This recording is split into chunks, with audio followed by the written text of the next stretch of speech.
And brawl, ground and pound. Get ready for an MMA showdown. Now the ultimate Octagon Insider, Sean and Tristan Ducross.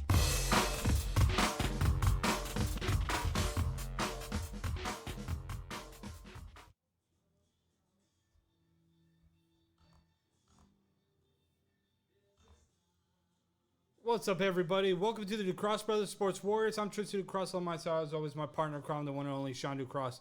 Sean, finally, I think we have everything figured out from the last couple of weeks and stuff like that. So thank you to everybody that is tuning in to us live right now. Appreciate you guys hanging in there.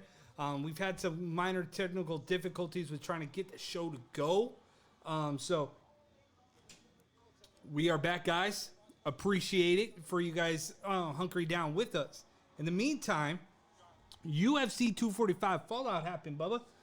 And Kamaru Usman versus Colby Covington was the main draw, the main attraction. And what we thought we were going to see out of this fight was completely the polar opposite of what we thought was going to happen, right? But unfortunately, we're not talking about that. That's right. There's other pressing issues that has transpired this past, I don't know, say... Within the hour? Probably about 24 hours. And that has shaken up the world of mixed martial arts right now. And that is none other than Rory MacDonald. Rory MacDonald has signed on the dotted line for PFL. And you, myself, everybody on social media, on our Facebook right now, I was looking and reading through the comments, Sean. It's funny because like half the people are split on what you said, right? You said that you were shocked you did not see this coming. There's other people that said that without a shot of a doubt they were not surprised.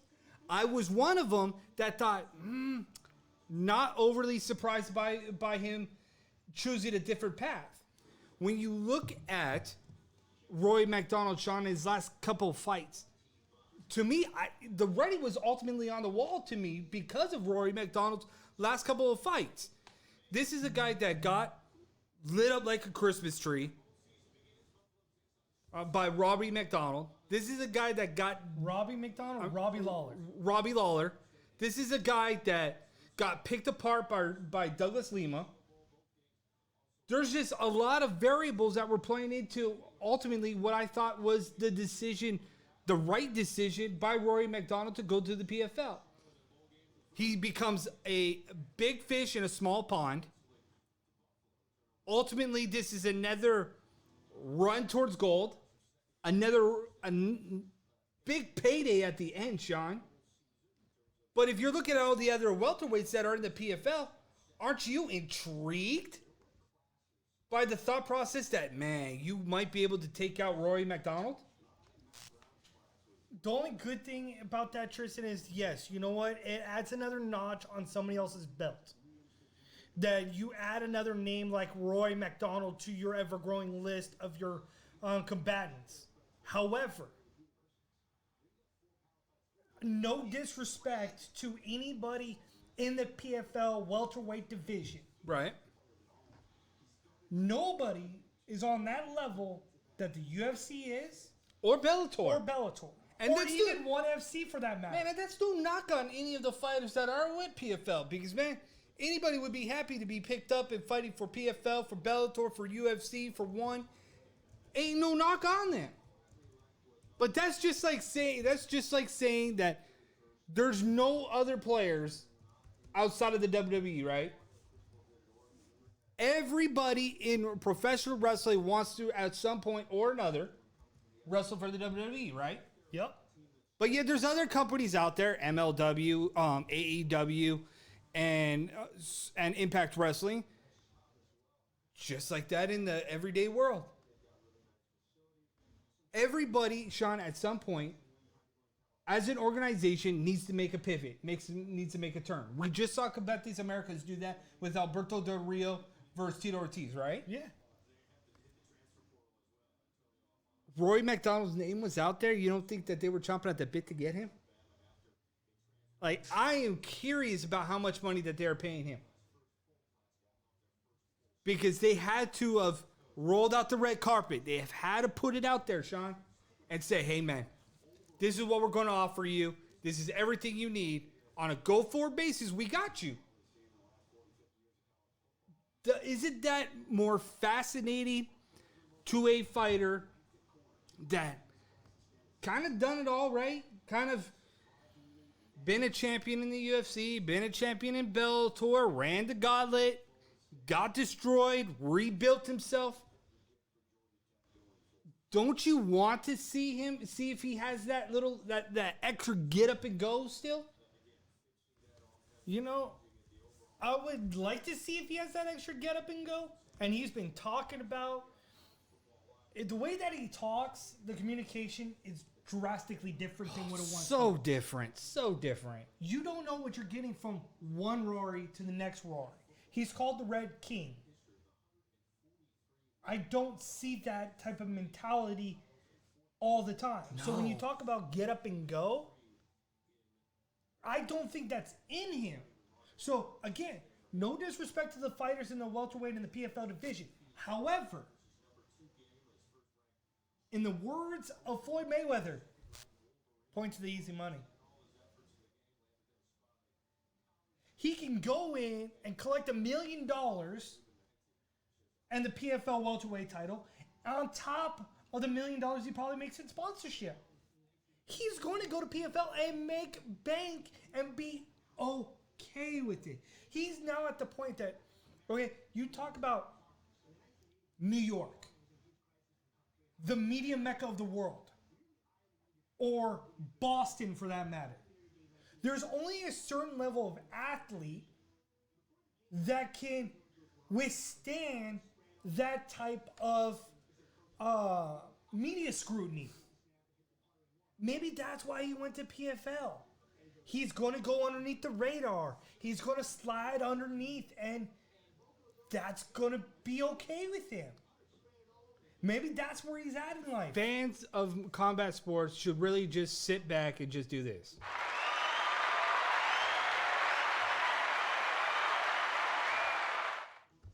Really, that's what it comes down to. Just applaud the effort that he has done. His legacy is what it is. Your wife brought up a very valid point, saying that he's scared of GSP. His mentor would never allow this to happen. I could kind of agree and see her point, but then I kind of look back at it, is that didn't GSP kind of just run away too? Yeah, but also at the same time, let's play devil's advocate. Let's ruffle a little bit of feathers. Okay? We've been around the camp game for a long time. Very true. And when you talk about fighting camps, the mentalities, and stuff like that, you hear it all the time. You hear about, oh, you can't train with so-and-so, or so-and-so's not always there, and a lot of what-ifs in the camp game. Who's to say his heart's not in it? Who's to say that he was one of those guys that didn't show up to practice? So while maybe GSP was like, cool, he doesn't show up either way. He's repping TriStar. Maybe Farhaz Zahabi doesn't give him all of Farhaz Zahabi. We see it all time and time again that not all the time are the A1 coaches giving their whole undivided attention to that one player. I get it. You can go so many different ways about what is going on with Rory MacDonald, how we ended up with this decision. And that's what is unique to this moment. But here's another spin, Sean. How about this, okay? We're talking about a guy's mindset that was ultimately destroyed. Remember? Yeah. Remember the Robbie Lawler, Rory MacDonald fight that left him a bloody mess? He was never the same. There were stories about him going into camps and his nose would break just like that. And he wasn't quite the same training. Going over to Bellator, threatening every single person, say that he was going to put every welterweight champion in a body bag, and then go up to the next fight, the next weight division. By, what's his name? Gegard Mousasi. Right. He talked all this big game, but then all of a sudden there was like this mental side that was all of a sudden changed, right? That regardless if it was a religion, a belief, I almost want to say a misunderstanding within himself, that now he's fighting not only his thought process, but himself. And in a fight game, Sean, if you have two different thoughts, right? Like one that has always perplexed me has always been the issue that if your mind is telling you about possibility of retirement, yet your other side is telling you, no, you got to keep going. Ultimately, one of those is going to put you in a bad predicament, right? Yep. So if religion is telling you that you no longer the fighter, no longer can have this killer instinct in the fight game, you as a fighter are fighting against that now. No, I got that killer instinct. I can do it. Now you're battling your internal self. So now your mindset is not 100% on the fight game, nor is it on the training camp. So now, how do you switch that gear? How do you turn that nozzle just a little bit to give you back a little bit of that energy back inside that cage? Well, look at PFL. The stars, not what they are, don't line up. PFL has the money at the end, has the title at the end, doesn't have to necessarily worry about going out there and being a killer, being the Red King, because ain't nobody asking about that from him in PFL. And that's the thing. The media. How much of that played into his decision to not go to like ONE FC? So PFL has their big New Year's Eve thing in Madison Square Garden in New York. No timetable's been announced yet of when his fight is. However, why wouldn't you put him on that? Why? And if he's not fighting in New York, Sean, drag out the red carpet. Here you go. And then that makes it even more interesting because now I want to see how his mindset is. Put a camera on him. Tell the camera guy to focus. Get a real And close, then- tight shot. Right? And then let's see what kind of person he is. Does he cut a promo? Does he say that he's going to be this, that, and the other? Does he say he's going to put another set of welterweights in a Because body bag? that first interview, Sean, that he does live on camera for PFL will ultimately determine, and I can guarantee you this, will determine what type of fighter PFL is going to get. Because it told us so much about what was going on, Sean, in his mindset from when he first signed with Bellator to his last two fights in Bellator. It told us a complete different story between bringing up religion and his newfound faith and his killer instinct when he first signed up. And Tristan, that's the thing you brought up, okay? We remember his first speech in Bellator. Yes, we do.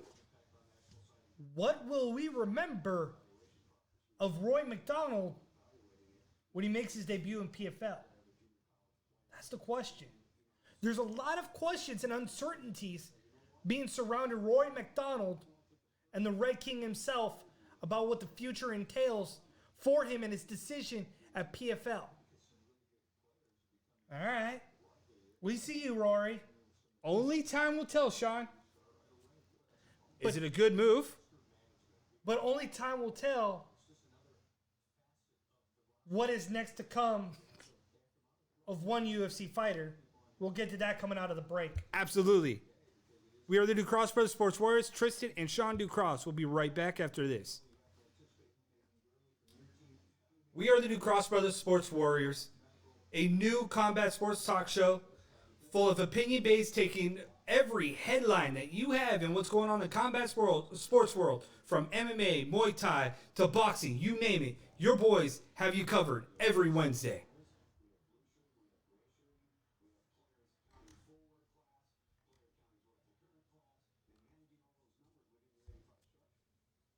All right, thank you everybody for tuning in to us. We are Sean and Tristan Ducross. We are the Sports Warriors, combat sports talk show, breaking down fight cards, giving you opinions on news and headlines. That's what we do. That's what the Sports Warriors is. So I tip my hat. Thank you guys for tuning in to us right now on YouTube, on Periscope, wherever you're catching us live right now. We are your combat sports talk show. So Sean, UFC 245 happened. Which direction do you actually want to go with this? Because, man, there are so many storylines coming out of 245. I think the biggest thing was that main event. And that main event, so last week before the issues we had with the show that we were trying to do, we picked Colby Covington to defeat Usman and being the devil's advocate. Yes. We picked Volkanovski in that show. We picked Amanda Nunes. 2 out of the 3 happened. The interesting one that happened was, one thing I will give Colby Covington is the fact that that guy is relentless.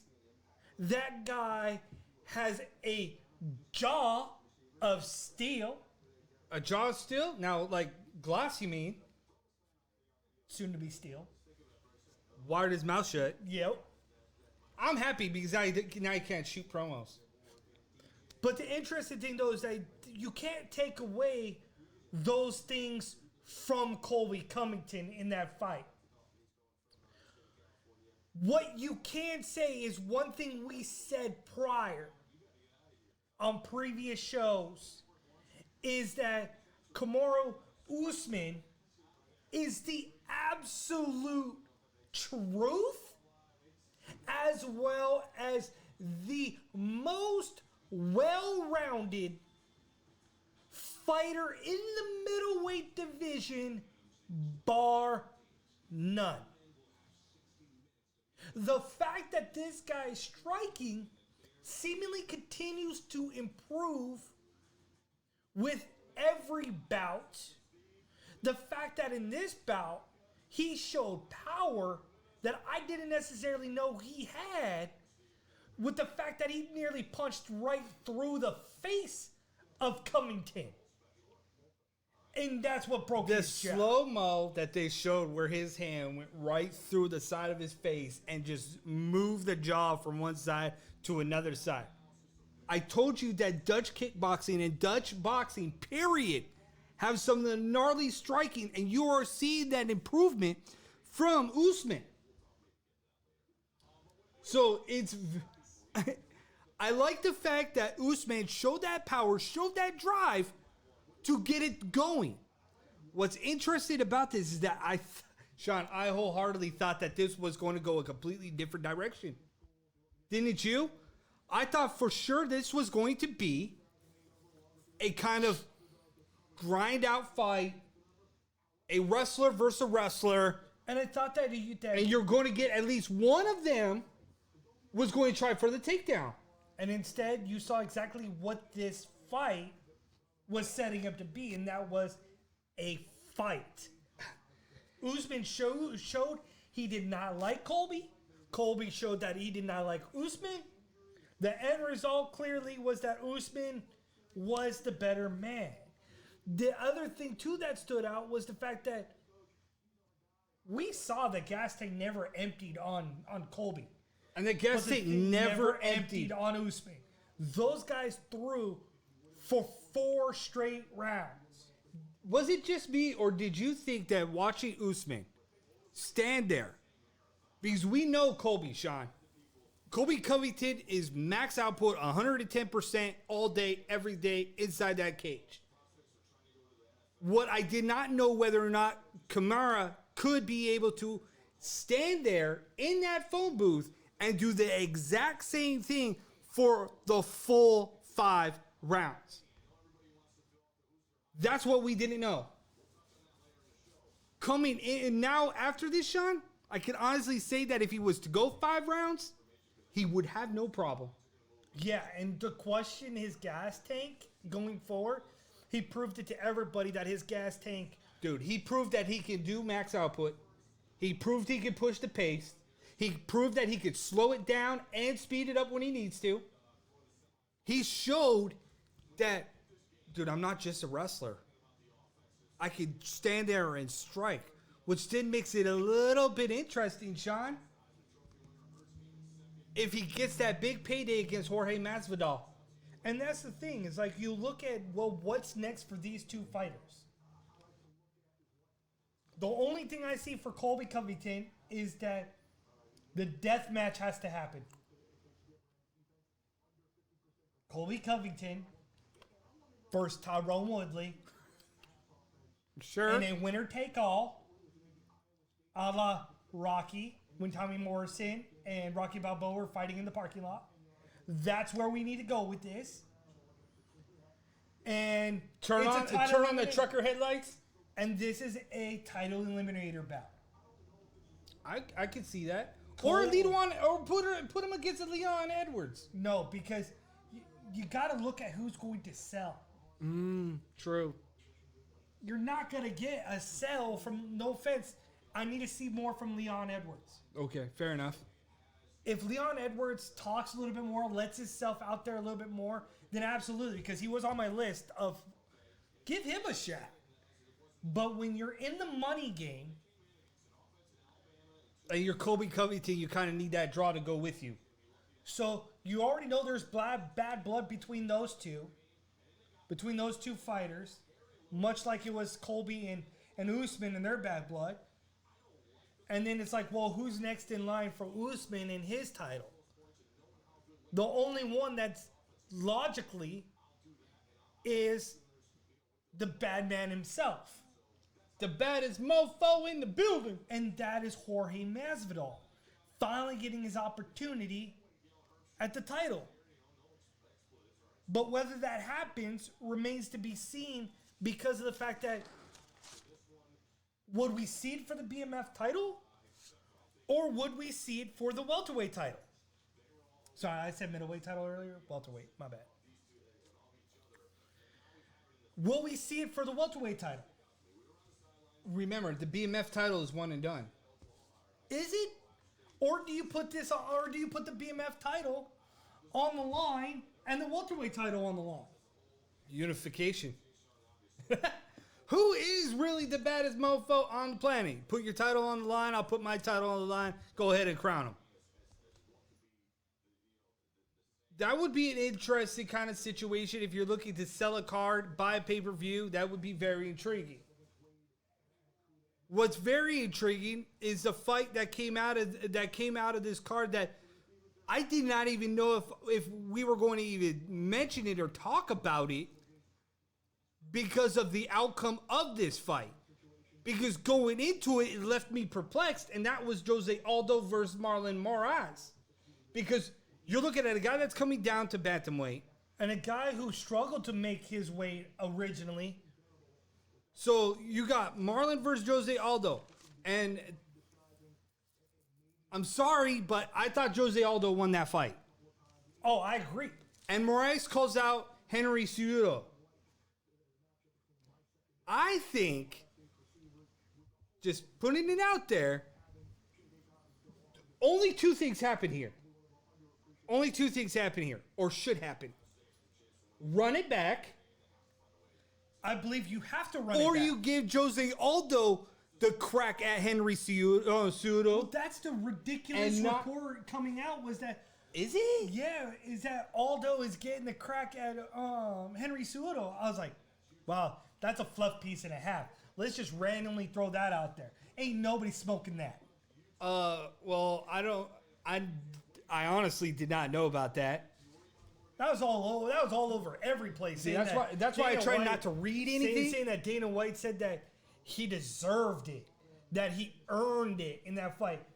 But if you go by rule, it's that Marlon Moraes he won the fight, so he's next in line. Yes, you don't lose a fight and jump to the front of the line. Like, excuse you. See, the only reason why I said it is because I thought Jose Aldo did enough to win that fight. So I honestly thought, Sean, that, hey, this is going to elevate him. Let him get a crack at Henry because, well, Marlon already lost to Henry. So let's put new blood in there. That's the way I was thinking about it. I didn't even know about that option or if somebody was talking about it prior. Because when I'm looking at it, I'm thinking on paper, Jose Aldo won, period. Conspiracy, no, I don't care. That's my opinion. I thought Jose Aldo won. So I immediately think Jose Aldo versus Henry. That's why That makes sense. But that's why in this situation, you scratch about who's fighting Henry Cejudo next. Right. You run that one back and give him somebody else. And then you go, okay, we'll run it that way. That's the only thing that makes sense to me. Because of how close this was and the fact that it was 29-28, 29-28, right. 28-29. They were so close that it was like splitting hairs. Yeah. So you got to run it back.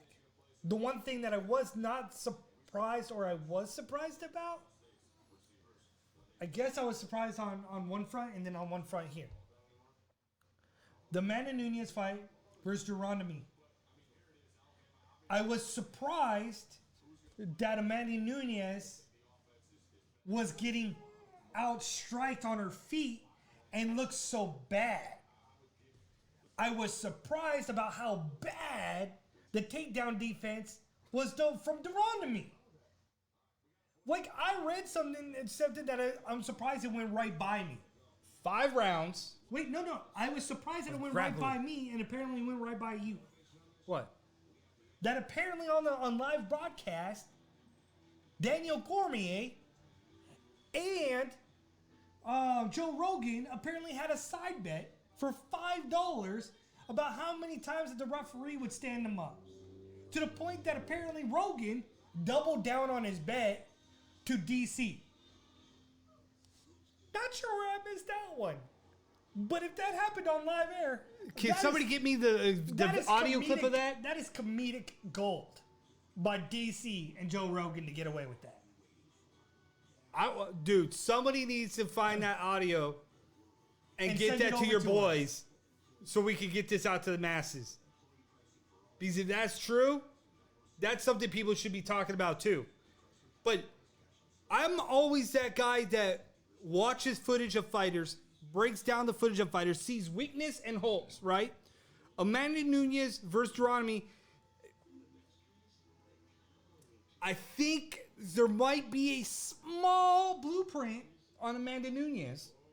That if you have a legitimate background in boxing or kickboxing or even karate for that matter, yes, you may have a shot. But I think you have to be able to defend takedowns. Not just that. I think the length plays into a factor. Yeah. So if you have that striking and you have that length, and you have that striking and you can stop the takedown defense, and you have a takedown defense, you'll be all right. So then I have it listed that Manny Nunes claimed out the division. Yes. She's got to go back up. Well, she's going to go back down first. There's only one woman left for her to fight. That's Megan. She's got to fight. What is her? Megan Anderson, I think is her name? Yep. She's got to fight Megan Anderson. Megan Anderson has to finally get her chance at that featherweight title. She's a little... Isn't she a little bit taller than Amanda Nunes, or like right around the same height? A little bit taller. Yeah. Probably about the same height, I think, as Durandamy. But to me, she has that takedown defense that we're looking for.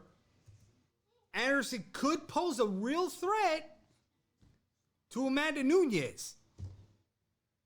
If she sits there, looks at the tape of what Jermaine did, and follows suit, because I don't know why, but Amanda Nunes taking shots, taking the up Megan kicks. Anderson's bigger than Jermaine Durandamy.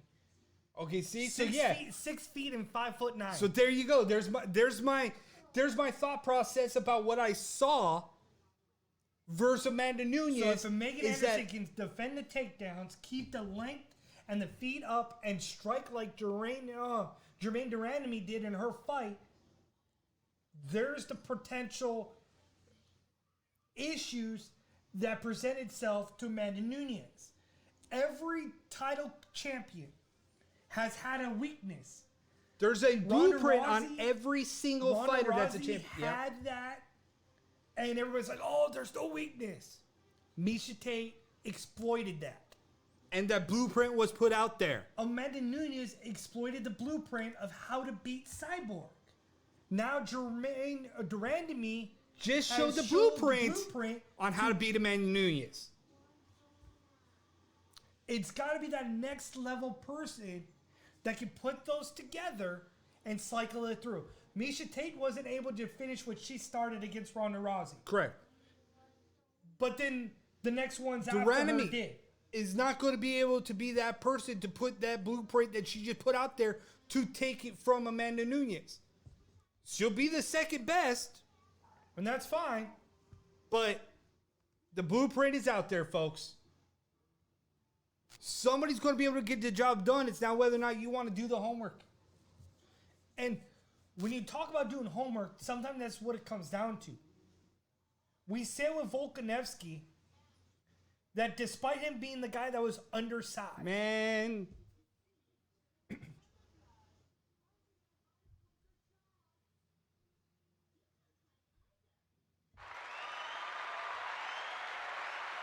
I just want to say that to Volkanovski. when you look at Volkanovski, and we talked about that on the show, was the fact that the guy throws almost 60% accurate on his strikes. Like, he picks you apart, systematically dissects you. Dude, look at the leg kicks. Holloway likes to keep that distance. You saw exactly those play out. Volkanovski got into that pocket and was relentless on those leg kicks. He was chopping down bit by bit by bit, and every time he kept coming in, his strikes counted. Dude, he was physically stronger, physically dominating in multiple aspects of the fight game during that. Yes, you saw a little bit from Max Holloway going like, come on, bring it. But that's Max Holloway. Yeah, he's always encouraging it. Max Holloway's the guy that will literally stand in the phone booth and trade you, put one leg in a tire and expect the other guy to have the other leg in the tire and go to war for 5 straight rounds. That's Max Holloway. Alexander knew exactly what he was stepping into, knew exactly what type of fight he wanted. He was able to use his leg kicks, and often he was able to set the pace of which he was going to fight at, and begged Max Holloway to fight outside of his game plan, which never bodes well. Never bodes well. Anytime you get taken out of your game plan, now your back's against the wall, and you just have one option, and that's just go to war. That's what you had. Max suffered his first loss at featherweight. Exactly what Alexander said he was going to do. Now there's only one guy in the division that makes any sense, is Zaip Sharapova. That's it. Or you run it back. Either way, Alexander wins the title, secures the bag, does its job. You can't take that away from Alexander. This guy did exactly what he needed to do. That's the thing, though, is like Max Holloway never turns down a fight. Max Holloway fights and fights and fights. And that's the thing that he loved about Alexander, is that he knew Alexander would not turn down the fight. Yeah. That he would be the interim champ, a champion. It didn't matter. He was going to take a fight. And Doesn't even matter if he it was said, short notice or what. right. He said, dude, he was running down a list of combatants before he ever got to Max Holloway, because he was like, dude, just give me somebody. I don't care if he's above me. I don't care if he's below me. I just want to fight. I don't care if he's ranked, unranked, a schlub off the streets. Basically, I just want to punch a dude in the face. Yes. Basically, what do you want? And Max Holloway's like, dude, I oblige. Oblige. Come on. We'll step foot right there in the center of the octagon. And do it one time. Too bad that one time could not be the greatest ending in the world for Uriah Faber. For a 40-year-old guy, he hung in there a little bit longer than I anticipated before he got his claw cleaned. And before Peter Yan started to figure him out. He found out which chin was better. And which chin was weaker. He hit the weaker one. Yep. I went there. With the help of Peter Yan doing his pre-presser. Talking about the chin. He split the chin. Jesus. He did it. That would have been funny if he literally split the chin instead of splitting his face in half. Oh my God! But dude, Uriah Faber said that this was He had a his. hematoma over his left eye. That was bad. I thought And at he one had cuts point. underneath his eyes. I thought at one point when I started seeing that hematoma just develop on the side, I was like, dude, they're going to stop this because of that hematoma on the side of the eye. Uriah Faber said this was going to be his final run to glory. He had a championship run. Peter Yan just put a stop to that real quick. Took him right off the railroad tracks. And that was an interesting way that it ended. It derailed any title aspirations. But when you talk about derailing off the train tracks, look no further than UFC on ESPN Plus 23. Already at 23. Good Lord. I was looking at this card and I was like, cool. Frankie Edgar versus Korean Zombie. Okay. It was supposed to be Korean Zombie versus... Brian Ortega, who tore his ACL. And now it's just Frankie Edgar and Korean Zombie. I was like, okay. Like, really? Frankie Edgar's going to have to use his grappling. Why can't this be on free TV? Why can't this be on ESPN2? It's on ESPN. It's on ESPN Plus. I just pull it up on my phone and. Yes, but you might as well just put it on free TV. You're asking your subscribers. True. To do this. Why? For a fight? The other guy that's on it? Is Volkan Ozdemir? Yeah. Like, okay.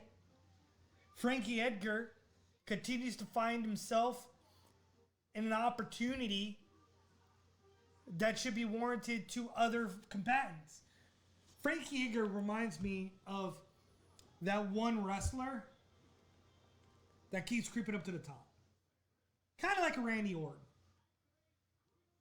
Slithers and snakes his way to the top. Like, why is he still getting a title shot? Why is he still in the main storyline? All right, whatever. He'll continue the main event. Well, I guess Frank here will continue to get opportunities. Until he can't walk anymore.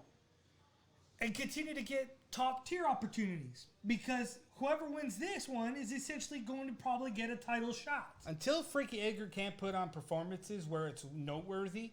Because he's coming off a tough fight against Max Holloway. Like, we just saw Max Holloway get in a war fight against Alexander. If you could stand there and do what you are supposed to be doing and not get destroyed like Uriah Faber, then I think you keep putting him into these spots until he can't go anymore. But Chen Sung Young, the Korean Zombie, coming off a defeat, coming off a victory off of Mokano, it's almost like a polar opposite here. You get two guys that are kind of going after this title aspirations, but yet they still need at least another 2 to 3 victories to even get to the top of the food chain. And then you're talking about the top of the food chain. We'll talk about it when we get back from the break. Yep. Bellator 236, Hawaii, goes down this weekend. The new Crossroads Sports Warriors, a combat sports talk show, an opinion-based one at that. We break down fight cards from UFC, Bellator, ONE FC, you name it. All mixed martial arts, Muay Thai, boxing, we got you covered right here every Wednesday.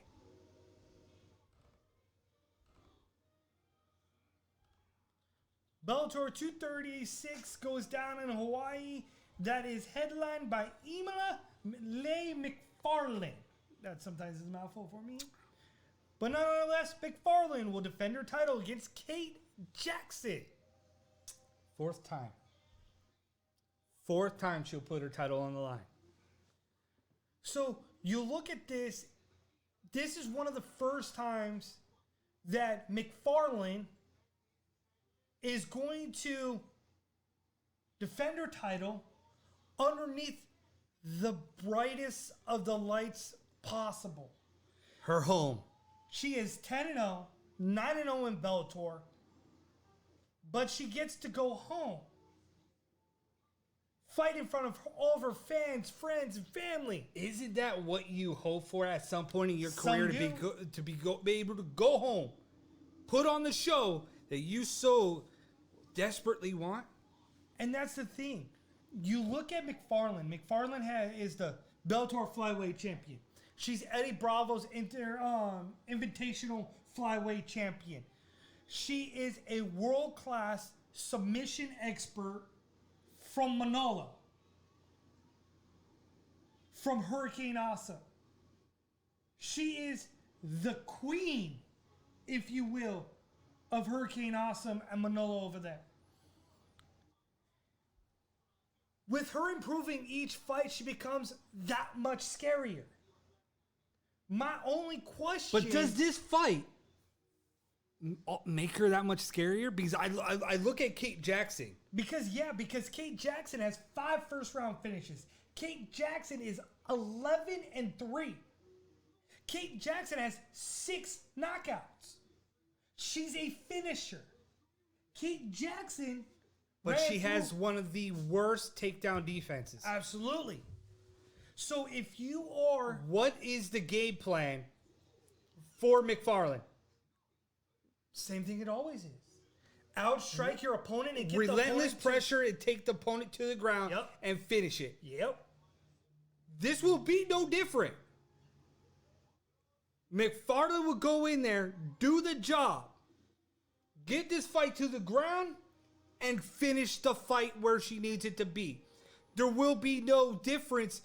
I just don't see Kate Jackson proposing a problem to Lima. But if there is a problem, the problem will be... Yo, DJ, I'll solve it. It'll be the fact that Kate Jackson will want this in the clinch and would want to use her judo and karate background to work inside and just win dirty. I love how you are selling this. I really do.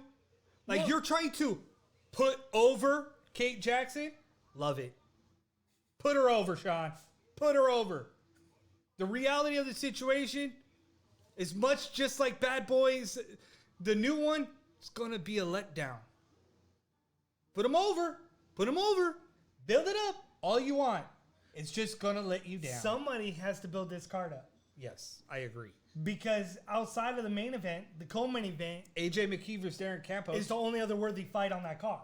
This is true. AJ McKee, unlike MVP, he continues to show why he's a class all by himself. Right, all by himself. Go ahead. Keep throwing your big boys at me, and I'll keep putting them to sleep. Throw your latest big boy in Darren Campos, and I'll probably put him to sleep. Darren Campos got to here by accident. This is the quarterfinals in the featherweight division in the Grand Prix. Are you trying to say that basically the featherweight title is just on hold for AJ McKee? At this point, it is, because don't get me wrong, Campos, tough fighter, tough as nails. Yeah. Nobody gave him any credit to get against Daniel Strauss, and yet he KO'd him. But yet you look at Campos. In the last 5 fights, he's 2-5. 2 out of the 5, has ended in KO. Yes. His chin is soft. He's not the same fighter he once was. So much like you say, McFarlane, it'll be the same thing. It'll be no different. With AJ McKee, it'll be no different. That one I cannot build up. That one I cannot sell any different. That one I cannot channel my inner Paul Heyman and try to put somebody over. Not gonna happen. AJ McKee is AJ McKee. In a class all by himself. You talk about classes and being all by themselves. Let's take a quick break. We're in the last 5 minutes here with boxing. Because Terrence Crawford fought this past weekend in a class by himself. We'll let you know. Pound for pound? Here our take next. The New Cross Brothers, a combat sports talk show where we rip from the headlines and give you our opinions, break down fight cards from boxing, MMA, Muay Thai, anything and everything combat sports related right here every Wednesday.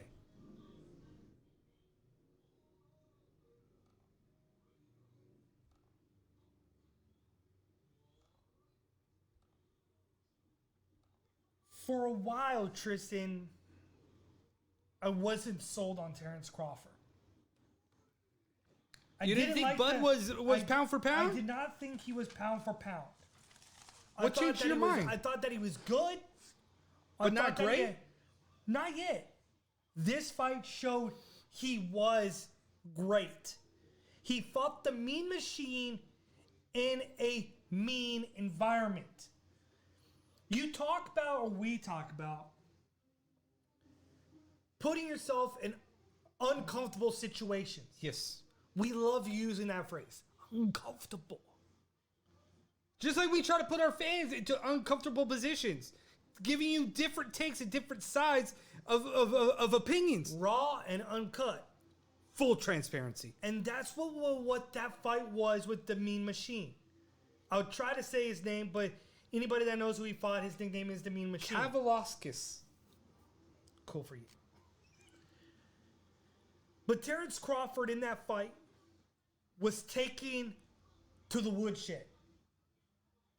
He fought in that phone booth. He fought grimy. He fought dirty. Even through that fight, you and I looked at each other and said, dude, he getting pissed. Terence Crawford, when he came out in that 7th round? Yep. He was a different Crawford. By the 5th, 6th, into the 7th round, you saw that switch flip in his head that he was beyond pissed. He knew that early on he was getting his butt handed to him. He knew that, dude, even at one point the announcers were like, dude, stop standing southpaw. You are subject to the right hand. And crack after crack after crack for the first 3 rounds. That's what it led him to. He never changed his game plan. Crawford showed me something in this fight that it doesn't matter, that he can box with the best of them, Sean. He can go in there and sweet science of boxing, do what he needs to do and outbox an opponent. And this time he decided to be that brawler and show it. Round 9 is what he knocked him out in. Round 9. By the 7th round, Sean, he now knew that he was in a dogfight. He knew that switch had to be turned up just a little bit. That knob. Dude, how good was that switch uppercut? The fact that he went in and then Fainted. he faked the right and then he switched and went Right through the pipe. oh, that was money. Yeah, fainted with that left, came back with that right, hit him so clean. Crawford and was then able. walked through with that right hook. Ooh, Crawford was able to show another side of himself that at some point he doesn't have to be that boxer. He could be that brawler and put the hands on him in such a ferocious way and be able to finish a fight that on paper early he was losing. or is about even. Right, give or take. You saw exactly why he possibly could, and it's up for debate. It really is. Pound for pound. It's close now. It really is close. The fact that he was able to walk through shots, stare down the barrel, and not be afraid to take off his cape and show exactly how he comes out of the phone booth as Superman. Yeah, but like that video on our Instagram was remarkable. The whole thing where he lunged in with his left, switched, and went right through with that uppercut. I was like, "Oh, that's so pretty." That was the prettiest thing ever. What's interesting though about Terence Crawford, about where he goes from now, this guy, 1.5 million views. Okay. Yeah, the highest viewership for Top Rank. Teofimo Lopez on the card too. His fight drew 1.49. Teofimo Lopez. Next in line. Like I said, the two left hooks reminded me of like I was watching EA Sports Fight Night. Yes. Where all I did was keep Left hook. That's how I used to play that game. Right? All I would do is just left hook. Okay, what's my left hook? Left hook. Or it was right hook. It didn't matter. It was That's like all as I if threw. Yes. Was either right hook, left hook. Yes. Keep trying to bust through that guard as much as you can to finish him off. That's ultimately what the video game was. But Crawford, Sean, what's next for him? Where does he go? We'll get to Lopez here in a second, but where does he go from here? The only thing I have for Crawford... Pacquiao's a no. Because Manny has no interest in Crawford. Then there was like, well, what about Danny Garcia because he's coming back? Well, Keith Thurman and him both said, no, I'm good. We're going to pass on that. So then all of a sudden now it comes down to Shawn Porter. And Shawn Porter's interested because he's a promotional free agent. He's no longer with PBC. Oh, but they're best friends. So now it comes down to Terence Crawford and Shawn Porter about being best friends that ain't nobody going to negotiate a contract but them. If they want to fight, they will do the contract. So if they want to go against each other, it will be up to them and only them. Nobody else will have a say whether or not Shawn Porter and Bud fight. And that's the thing. It's like, that's going to be crazy to see if that fight goes down. Because I think that's what Crawford showed was that he can fight inside the phone booth. And that's the way Shawn Porter generally likes to fight is on the inside. But then you also got another big fight going down this weekend. Tony Harrison versus Charlo 2. When I saw that, I was like, whew. This is a bad fight. The war of words are real between these two gentlemen. The weigh-ins come Friday in Ontario are going to be real. Fireworks. The fact that this fight went Harrison's way in the first one in December via split decision left Charlo feeling a little salty. To the point that Charlo has been adamant about wanting to get his title back because that's the only blemish on his record. The Charlo brothers are no joke. Yes, they are vulnerable. Yes, you can beat them. But man, they can put on some fights. And Charlo's brother just won his previous fight last weekend. Yes, he did. Via TKO. And retained his title. His brother wants his title back. Wants the title that he felt like he did not lose in that fight. That he won in that fight. In that fight, Harrison utilized his jab and stood behind that jab. Does he do that again? What will Charlo do differently? Because Charlo in that fight was very overly aggressive. And Harrison just the way I see and kept popping Sean, out that the way jab. I see that Charlo fight going versus Harrison is exactly how the fight with Terence Crawford and the Mean Machine went. It's going to come down to the science of boxing. It's going to come down to Harrison stand behind that jab and box. Take Charlo out of his game. Make Charlo fight aggressive. Or is he able to go, okay, you're going to box me? I'm not going to be afraid to look down that barrel. I'm not going to be afraid to stand there and fight with you. I'm going to channel my inner Terence Crawford. I'm going to walk down that straight jab. I'm going to go inside there, and I'm going to engage with you every step of the way. it remains to be seen just how pissed off Charlo is in this fight because prior to losing to Harrison, he hadn't lost in 4 years. Correct. So how does he deal with adversity? That'll be interesting to be seen. But when you deal with adversity, again, the big boxing week, you can't forget you got Daniel Jacobs versus freaking Julio Cesar Chavez Jr. You're talking about dealing with adversity. Julio This Cesar one is Chavez so won a weird. restraining order against Nevada State Athletic Commission. This one was so weird because I heard that 1 minute the Daniel Jacobs fight versus Julio Cesar Chavez Jr. wasn't on, signed. then it was off, then it was signed, then it wasn't signed. Come out to find out that it was all perpetrated behind Eddie Hearn and a guy named Bennett from the Nevada State Athletic Commission saying that Julio Cesar Chavez Jr. refused to take a random drug test, and by the anti-doping agency, if you refuse, it is an automatic suspension. And that's what happened. Nevada suspended him because he failed to give a urine test to VADA. But here's the thing that was interesting. In the court case of Julio Cesar Chavez versus NSAC, Julio Cesar Chavez and his camp put it together and said that, how can you suspend me and prevent me from fighting in Arizona if I'm not licensed in Nevada? He had not been licensed in Nevada for a couple years now. So Crockett ruled in favor of Julio Cesar Chavez, citing that suspended, what is it? Where is it? That they do not have the jurisdiction. Yeah, lifted the suspension, citing that NSAC had no jurisdiction as Chavez was not licensed in Nevada. So they had no say about where he fights. And added the fact that he had already done a urine sample test in Arizona and passed.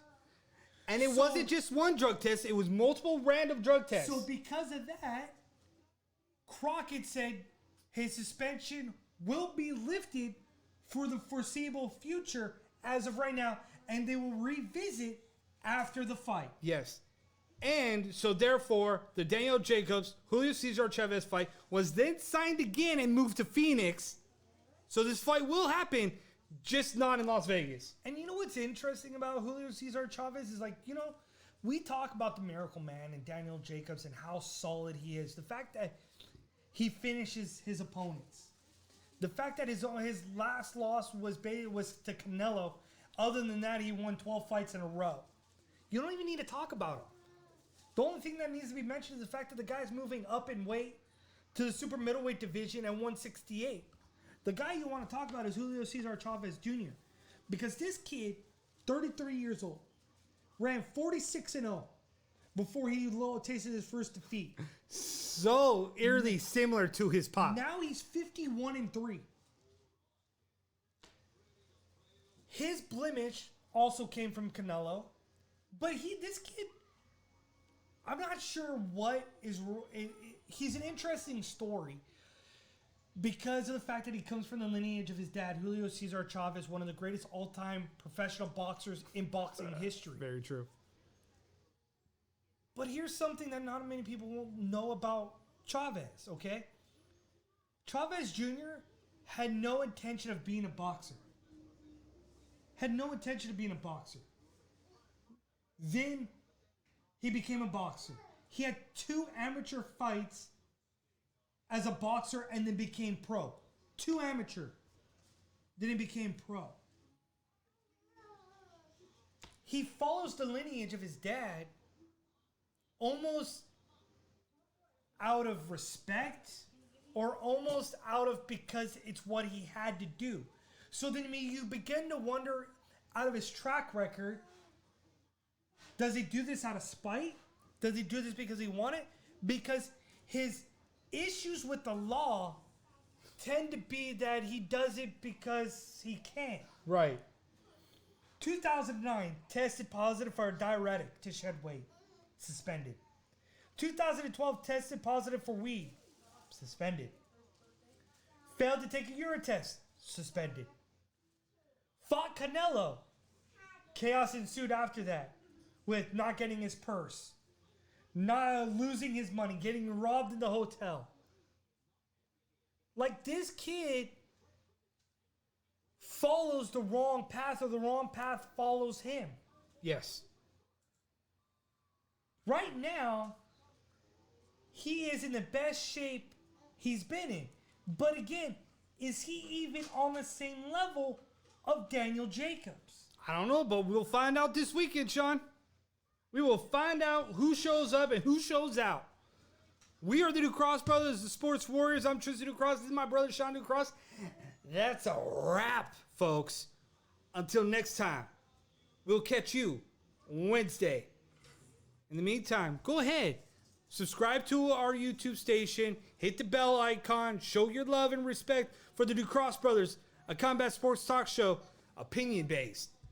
Wow.